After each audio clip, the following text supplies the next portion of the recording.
Un poco de Venezuela y estos últimos acontecimientos. Hemos invitado al destacado periodista venezolano Castro Ocando para hablar del tema. ¿Qué tal? Bienvenido al programa. Qué bueno que estás aquí con nosotros. Vamos a hablar de estos 9 altos funcionarios venezolanos, de esa lista. Anteriormente se había hablado ya de algunos de estos altos funcionarios. ¿Hay nuevos nombres en la lista? En total hay una lista de 11 personas, 11. de los cuales 9 son personas vinculadas al gobierno desde el año 2008, que comenzó la primera designación, o las primeras designaciones. Hay 2 más, uno un diplomático venezolano, pero que ha sido acusado de apoyar grupos terroristas en el Líbano específicamente, y luego está un notable narcotraficante, Walid Maklet, que no era funcionario público, pero también está en la lista, en esa lista del Departamento del Tesoro. Sí, conozco el tema específicamente. ¿Qué lectura le da el oficialismo en Venezuela? ¿Esto le puede servir un poco para despertar el nacionalismo y decirse esto es una intromisión de los Estados Unidos, están acusando a nuestros altos mandos? ¿Pueden utilizar eso de esa manera? Yo creo que el tema de la extensión o de los vínculos del narcotráfico con gente del gobierno es digamos, una práctica bastante extendida. La gente en Venezuela conoce bastante el tema. Hay mucha vinculación, hay incluso un cartel que se llama el Cartel de los Soles, que se llama de los Soles porque está dirigido por generales de 3 soles. ¿Oh, sí? Cartel de los Soles. Sí, entonces controlan rutas, controlan puertos, aeropuertos, aduanas. ¿Y esto que es un secreto a voces en Venezuela? Todo el mundo lo sabe en Venezuela. De hecho, esta persona que acaban la semana pasada de incluir en esta lista, un capitán de la Guardia Nacional retirado, Vasily Villarruel, ya había sido capturado en el 2008 por el propio gobierno, y fue capturado porque la DEA le estaba haciendo un seguimiento estrecho, y como la DEA no opera en Venezuela, entonces le envía el mensaje a través de otros cuerpos de inteligencia de Europa, por ejemplo, españoles o Inglaterra, y entonces capturan a este señor y le decomisan una cantidad enorme de drogas, le decomisan autos de lujo, 62 caballos, por ejemplo, varias fincas, propiedades en importantes lugares donde se dice que es vecino también de altos funcionarios en el oriente de Venezuela, de modo que esto no es un personaje desconocido, lo cual, o sea, cuando el gobierno habla de que pide al gobierno de Estados Unidos presente pruebas, bueno, ya el mismo gobierno de Venezuela tiene pruebas de las actividades de narcotráfico de este último, y luego hay toda una documentación vinculada con la computadora de Reyes, alias Raúl Reyes, que ha documentado o que ha utilizado el gobierno de Estados Unidos para documentar los vínculos con las FARC. Y con el narcotráfico. Y con el narcotráfico, o sea, con las Fuerzas Armadas Revolucionarias de Colombia y con el narcotráfico. O sea, muchas de esas personas, el caso de Rangel Silva, por ejemplo. Rangel Silva, Hugo Carvajal, Rodríguez Chacín, esos fueron los 3 primeros. Ramos Rodríguez Chacín.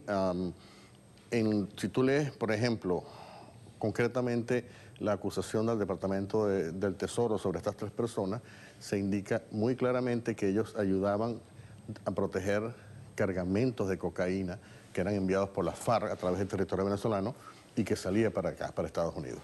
Es decir, eso es una cosa bien concreta, está reflejado en todos los papeles de las computadoras, pero además de un seguimiento que ellos han hecho, la DEA en combinación con la inteligencia de Colombia, etcétera, y esto está muy bien documentado. Ahora, es interesante, por ejemplo, que se sepa que cuando una persona es metida en esta lista de la OFAC o del Departamento del Tesoro, tiene el derecho de demandar, ¿no? Y tiene el derecho de demostrar que es inocente. Claro. Hasta ahora no ha habido ningún intento, públicamente, ningún interés en que el gobierno venezolano acuda a una instancia y no solamente, en Washington. No solamente eso, sino que muchos de ellos han sido ascendidos en la época de Hugo Chávez dentro del propio gobierno.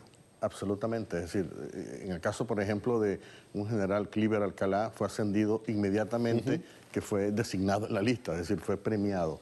Y repito, es una opción, el gobierno si piensa que sus funcionarios son inocentes, puede venir a demostrarlo en una corte. Ese es el problema que yo creo que ellos no van a hacer. Vamos a darle ahora las buenas noches desde Caracas, Venezuela, Sebastiana Barraez, periodista, nos acompaña. ¿Qué tal, Sebastiana? Muy buenas noches. Me acompaña Castro Cando aquí en el estudio. Hola, buenas noches. Un saludo para ti y para Castro. Estábamos haciendo un recuento de estos 11 funcionarios venezolanos que están en la lista de narcos de los Estados Unidos. Hablábamos un poco de esto y quisiera una reacción desde allá, desde Venezuela, con esas nuevas acusaciones de magnicidio que ha hecho el oficialismo nuevamente. Obviamente que son 12 cosas importantes. Por una parte, si bien es cierto que desde el alto gobierno se han anunciado que hay intentos de magnicidio, recordemos que desde que está el presidente Maduro en el poder no es la primera vez, incluso hace muy poco tiempo se indicó que había un movimiento con paramilitares colombianos que en territorio venezolano iban a ejecutar un magnicidio contra el presidente Maduro. De esas acusaciones iniciales y de los paramilitares detenidos, que en efecto no es muy difícil, deducir que en territorio venezolano hayan paramilitares, así como hay guerrilleros, pero una cosa es que ejerzan actividades de tipo delictiva, de sicariato, extorsión y cobro de vacuna en territorio venezolano, y una cosa muy distinta es que haya evidencia clara, determinante de que tengan algún plan de magnicidio.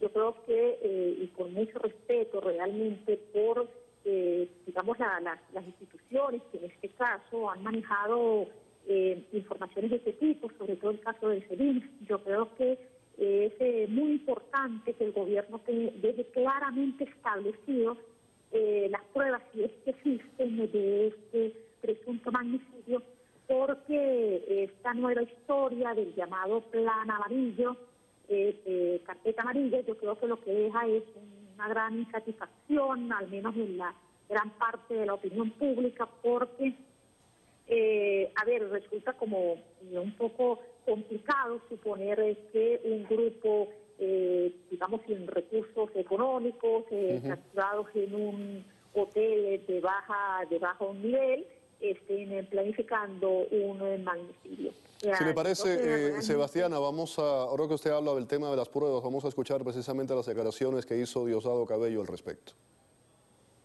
¿Quién les paga? Nosotros denunciamos en ese momento y dijimos que detrás de eso está Uribe. Lo dijimos aquí. Son las conexiones en Colombia. Y dijimos aquí que estaban unas conexiones con Posada Carriles, este señor Eddie, y otro grupo de mercenarios cubanos que se fueron de Cuba y viven allá en Estados Unidos. Inclusive dijimos que había algo así como $2 millones. La paz de Colombia está sujeta a la paz de Venezuela. Si en Venezuela ocurre algo, olvídense de paz en Colombia. Olvídense de paz en Colombia. Si en Colombia ocurre algo, olvidémonos de paz aquí en Venezuela. Castro, ahí teníamos de nuevo Uribe, vuelve a sacar, ahora no habló de Otto Ray, pero siempre menciona también a Otto Ray, que saca a Luis Posada Carriles. ¿Consideras que hay una ofensiva por parte del gobierno de Washington, específicamente hacia el gobierno de Maduro en Venezuela? Por ejemplo, hay ahora un tema con un coronel de la aviación que está acusado de tráfico de armas. Sí, hoy casualmente fue condenado a 19 meses un coronel de la aviación venezolana que trató de violar unas disposiciones del Departamento de Defensa, de tratar de transportar material bélico sin permiso a Venezuela. Y yo creo que es uno de las, digamos, 4 o 5 detenciones de personas vinculadas al gobierno de Venezuela en los últimos, digamos, 3 o 4 meses. Por ejemplo, en mayo, la directora de finanzas del Bandes, un banco del gobierno, fue detenida en Miami dirigiendo, digamos, una red de corrupción que procesaba sobornos utilizando bancos de Estados Unidos. El proceso hasta ahora se ha mudado a la ciudad de Nueva York.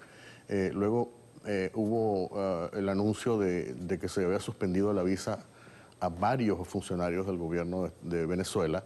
¿Crees que eso que decía de una ofensiva sería correcto? ¿Está en la mirilla? Yo diría, pudiera ser una ofensiva, pero es tal la cantidad de actos, digamos, violatorios que tienen que ver con Estados Unidos, que sí, es una ofensiva porque o sea, hay demasiada combinación, digamos, de factores de gente que está tratando de sacar dinero, por ejemplo, en el caso de las personas que incluyeron en la lista de la OFAC.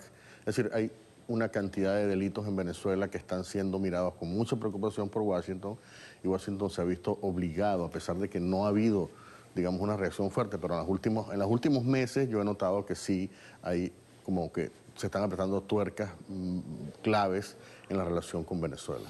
Castro, muchísimas gracias por haber estado aquí con nosotros en el programa, por toda esa información de primera mano. Sebastiana, también gracias por habernos acompañado en la noche de hoy aquí en La Mano Limpia. Sebastiana Barraez nos acompañaba desde Caracas, Venezuela, aquí en el estudio Castro Cando. Vamos a la pausa. Al regreso, hay un pueblo de Luisiana, aquí en Estados Unidos, que se está hundiendo a causa de un inmenso socavón. Mientras aquí en la Florida la aparición de esos repentinos y misteriosos agujeros en la tierra despierta inquietud e interrogantes. ¿Hasta dónde estos socavones son obra de la naturaleza o son causados de una u otra forma por el hombre? Los dejo ahora con un reportaje, un informe sobre la decisión tomada por los padres de un niño, un pequeño que falleció por la infección llamada bacteria come cerebro, y una decisión muy importante que tomaron sus padres. Ahí está. La familia de Zach Reina, el niño de 12 años fallecido en el sur de la Florida por una rara ameba que destruye los tejidos del cerebro, ha decidido donar sus órganos, según dio a conocer el padre en su página de Facebook. El sábado pasado, los médicos del Miami Children's Hospital certificaron la muerte cerebral del menor, pero los padres decidieron esperar unos días antes de desconectarlo a la espera de un posible milagro. La decisión de donar sus órganos es para sus padres una forma de salvar ahora otras vidas y que el corazón de su hijo siga latiendo. Según el Centro de Control y Prevención de Enfermedades, en los Estados Unidos solo una de cada 128 personas infectadas con esta bacteria desde 1962 ha sobrevivido.